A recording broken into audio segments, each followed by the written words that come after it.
সবাইকে স্বাগতম নতুন আরেকটি ভিডিওতে। এবং আজকে প্রিপোজিশন থেকে দেখুন ইন এবং এটের সহজ ব্যবহার আপনাদের বুঝাবো। অনেকেরই কিন্তু ইংরেজি গ্রামার নিয়ে একটু জটিলতা থাকে, তো ক্লাস দেখার পর আপনাদের জটিলতা থাকবে না এই আশাটা আমি করছি। আচ্ছা দেখুন, একেবারে সহজ ভাষায় যেটাকে বলা হয়, একটা পিকচার দেখুন, আমি কিন্তু ড্রয়িং কখনো করিনি। You just imagine this is house. ধরুন এটা একটা ঘর, ঠিক আছে? আপনি ধরুন ঘরের ভিতরে রয়েছেন, আপনি যদি ঘরের ভিতরে থাকেন তাহলে কিন্তু ইন ব্যবহার করতে হবে, ঠিক আছে? এই জিনিসটা মনে রাখবেন। ধরুন ঘরের ভিতরে এখানে একটা ঘড়ি রয়েছে, ধরুন দিস ইজ এ ক্লক।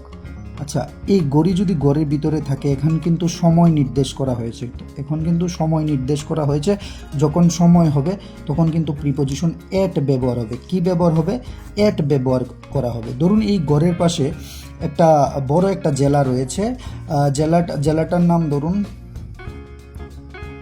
নাম ধরুন আপনি খোয়াই ধরতে পারেন। আচ্ছা, খোয়াই জেলা, এবং খোয়াই জেলার সঙ্গে কম্পেয়ার করা হচ্ছে একটা গ্রামের কম্পেয়ার করা হয়েছে।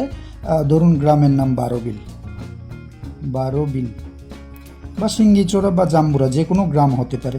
মনে রাখবেন, এখন দেখুন তো এখানে জেলা এবং গ্রামের মধ্যে বড় কোনটা? অবশ্যই খোয়াই বড়, এবং গ্রাম বারোবিল সেটা কিন্তু ছোট। যখন বড় জায়গা হবে তখন কিন্তু ইন ব্যবহার হবে, এবং ছোট জায়গা যখন হবে তখন কিন্তু এট ব্যবহার হবে। এখন খোয়াইয়ের সঙ্গে যদি আমি বারোবিলের কম্পেয়ার করি, অবশ্যই খোয়াইটা কিন্তু অনেকটা বড় এবং বারোবিলটা ছোট, তাই এট ব্যবহার হয়েছে এবং বড় জায়গার সঙ্গে ইন ব্যবহার হয়েছে। তো দেখুন, আবার এটের ব্যবহার হতে পারে, ধরুন you are good at English, আপনি ইংরাজির মধ্যে অনেকটা দক্ষ রয়েছেন।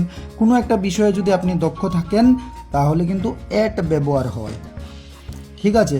আবার ইনের ব্যবহার অনেকগুলো রয়েছে, যেমন মর্নিংয়ের সকালবেলা, তারপর আপনার ইভিনিংয়ের সঙ্গে আপনি ইন ব্যবহার করতে পারেন। এইগুলাই একেবারে বেসিক, তো আমি একেবারে সহজভাবেই কিন্তু আপনাদের এক্সপ্লেন করছি।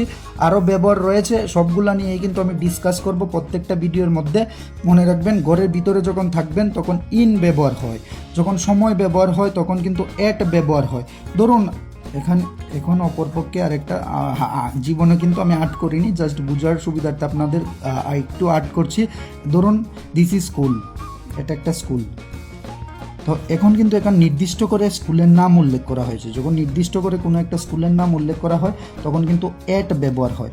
ধরুন আপনি পার্কে ঘুরতে গেলেন, তখন ধরুন একটা পার্কের মধ্যে ঘুরতে গেলেন, তখন কি হবে? এট পার্ক, তখন কিন্তু এট পার্ক ব্যবহার করবেন। তো স্পেসিফিক ব্যবহার থাকে, প্রত্যেকটারই কিন্তু আলাদা আলাদা ব্যবহার থাকে।